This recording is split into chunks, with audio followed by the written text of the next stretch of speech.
Ikiru is a film that's written and directed by Akira Kurosawa. It came out in 1952. So Ikiru is no other than Perry Perez's patron request. Everybody who's followed this channel for any amount of time at all knows who Perry is. It really goes without saying how much I appreciate and love that guy to death.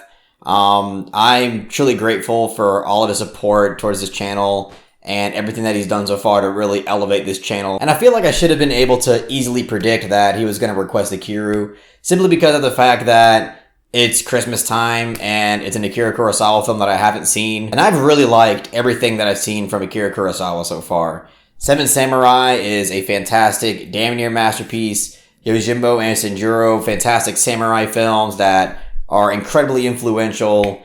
High and Low is a film that at first I honestly didn't really like, but upon rewatch, I realized that I was probably just in the wrong headspace and was way too exhausted that day and didn't really give that film the patience that it deserved. And now I really like that film quite a bit. Now after watching Ikiru, I can easily say that Akira Kurosawa has yet to disappoint, because this is a beautiful and blissful character study, and it's basically a philosophical exploration of an old man that's having to come to terms with death. And of course, as every Akira Kurosawa film is, it's incredibly shot. There are so many different shots and frames from this film that are incredibly timeless. And not only are they framed and lit beautifully, but plenty of them are also drenched with emotion and are thematically relevant to the character or the film's general themes. And it's this film's timeless aesthetic approach that makes it incredibly engaging from start to finish, despite it being around 2 hours and 30 minutes long. The vast majority of this film doesn't feel like it's wasting any time. And that's another huge theme of the film, is about how we take a lot of things for granted. It's kind of expressing how taking things for granted is kind of embedded in human nature. And it's something that I've always thought about growing up. And it could even be for the most simplest thing. For instance, like if I have a severely stuffed nose for a week and I can't smell anything, I am instantly realizing that I took my sense of smell for granted. But as soon as I get my sense of smell back, I maybe appreciate it for the first few hours, and then I'm going back to just completely taking it for granted. And I think that's part of human nature, but I also think that the third act and the ending of this film is trying to express, especially in regards to certain characters, certain political characters in this film. They kind of make you think that they're reborn and they now have a new sense of perspective of the world, but you soon come to realize that they just kind of instantly reverted back to their old ways. But anyways, the main character of this film is played by the actor Takashi Watanabe, and I really loved his character because he's a character that at some point in his life intentionally chose to kind of exist and live life in a zombie-like fashion. Or in this film, his nickname is the Mummy, and I think that's kind of appropriate. And it isn't until he's given the revelation that he has stomach cancer that he kind of reverts back into a childlike nature and just kind of starts living life in regret and also in confusion on what to do, because he's completely forgotten how to enjoy life in a way. And I think Watanabe gives an excellent performance in this film, because in this film, he's incredibly subdued emotionally, even though his character is having to deal with something incredibly heavy that deals with impending doom. But he's somebody that is having to express a character that is emotionally repressed. And throughout the film, you can tell there's so much bottled up tension and bottled up emotions that he doesn't really know what to do with. And I think he was able to convey this character beautifully. And I think it was great casting, because this actor, he has such big, like, puppy dog eyes. And I think that's kind of perfect for what this film was going for, because there's a lot of staring in this film, and I think it's able to relay a lot of what he's trying to say through just pure facial expressions, and it's able to convey what he's feeling on the inside, and I think it's quite integral to being able to portray this character, so I think the casting is spot on. And the second act of this film contains an incorporation of a character that's played by Miki Odagiri. And she's basically an employee, or at least at this point of the film, she's an ex-employee of the same kind of government workplace that they both worked in. And the dynamic between her and the main character, I think, is really interesting, and she's incredibly adorable in this role. And again, it's another instance of, I think, great casting. But yeah, their dynamic I thought was really interesting and nuanced and quite uplifting at first, and then it kind of, I don't want to say devolves into anything, but it definitely takes a bit of a turn.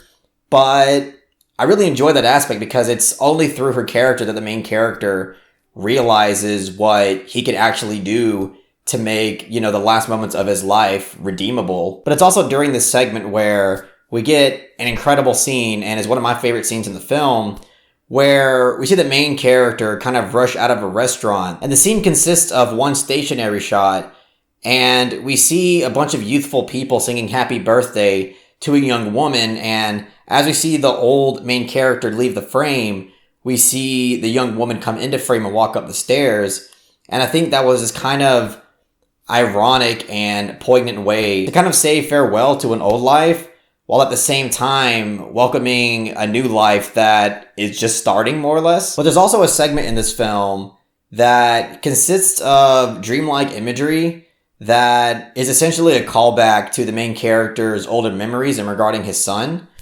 And I think visually and just creatively, the way it was put together was really effective, because it required a delicate and creative use of editing, whether it be how the images were compiled together or the way that the sound was overlaid over the images. There's also a use of narration in this film, and at first I was a bit worried that it was going to be something that was consistent throughout the film, but it's actually used sparingly. You only hear it for a small period of time in the beginning, and then you hear it, I believe, a little bit more near the end, and I think that's really it. And if it was used anywhere in between, I don't remember it. But I actually like that touch to the film, and I think it's quite difficult to pull this type of narration off because it is there to give information to the audience. But I think it works here because, one, as I mentioned, it's used sparingly, but at the same time, I feel like it kind of cuts through the bullshit, and it doesn't even really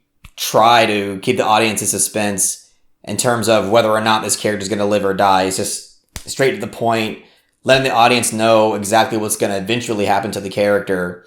And at the same time, it made the events of the film feel inevitable. And I think that's rather appropriate when it comes to a subject like terminal cancer. But there's one other thing about this film that I really enjoyed that I did not expect.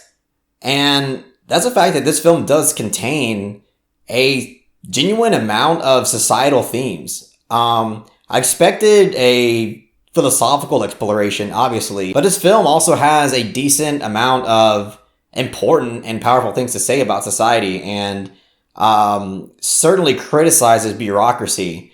There's a segment in the first 5 minutes of this film that is able to illustrate the kind of absurdity of bureaucracy, and it's through the use of music and the editing style and the pace that it's able to express the type of kind of circus that bureaucracy is. And it's just able to hammer home the message beautifully that bureaucracy simply exists just so people can have many positions of power. And these employees essentially get paid to do nothing except to refer their citizens to other departments, while they also continuously get referred to a different department. And it's just this kind of circus show where they're constantly giving their citizens the roundabout that basically ensures that it's damn near impossible for any citizen's voice to be heard. But it really isn't until the third act of this film where it truly decides to dive deep and criticize and satirize the bureaucratic system. And it's honestly quite hilarious. Even though the third act, in my opinion, has one of the most emotional moments in the entire film, arguably the most emotional moment, the way that the film portrays these political figures is hilarious and honest, in my opinion. Because all these characters are drunk out of their mind, and they all act like a bunch of children. while also coming to an important conclusion that is relevant to the main character. But here are two things I will say about the film. And one of them isn't that big a deal, but it's something that I've run into with every Akira Kurosawa film. And that is that there are some moments where I do feel like the dialogue is a bit too on the nose. And, you know, it doesn't happen quite often in the film or anything like that, but it does happen a few times. And it is quite frustrating when it does happen because it does that thing to where it was pretty much already conveyed to you visually or through more minimal dialogue, but then it kind of just goes further to really make sure the audience understands certain things. But that's not really that big of a deal. But one thing that did frustrate me, and this might be unfair, but this film, in terms of the third act, there's this wonderful, beautiful scene of our main character on the swing set here. And to me, that was the most emotional scene of the film and one of the more effective scenes of the entire film. And it's literally within like the last 5 minutes of the film. And me personally, I think the film should have ended there because it's blissful, it's poignant, and it's a beautiful conclusion to the story and the character. But the film decides to keep going for 3 or 4 minutes. And it's not like the ending itself is bad. I still think it's a good ending. But I feel like the perfect ending to this film was squandered, because to me, that would have been the perfect ending. And I feel like I do understand to a certain extent why Kurosawa wanted to go further with the ending, because it seems pretty clear that he wants to make further social statements. But to me, it seemed like a hugely missed opportunity. And I might be alone on that. I would love to hear what everybody thinks in the comment section, but it was a bit frustrating to see that go down. But either way, obviously, I still think that this is a beautiful piece of filmmaking. And honestly, it might be my favorite Kurosawa film to this point. So I'm going to give Ikiru a soft 9 out of 10. The Criterion sale just ended and I already have like 4 or 5 new films that are in my must-have. So by the time July rolls around next year, it's going to be absolute chaos. But either way, that's all I got to say about Ikiru. If you really enjoyed what I had to say about the film, just give it a thumbs up and share it amongst your friends. And don't forget to subscribe to the channel to be updated on more film-related content.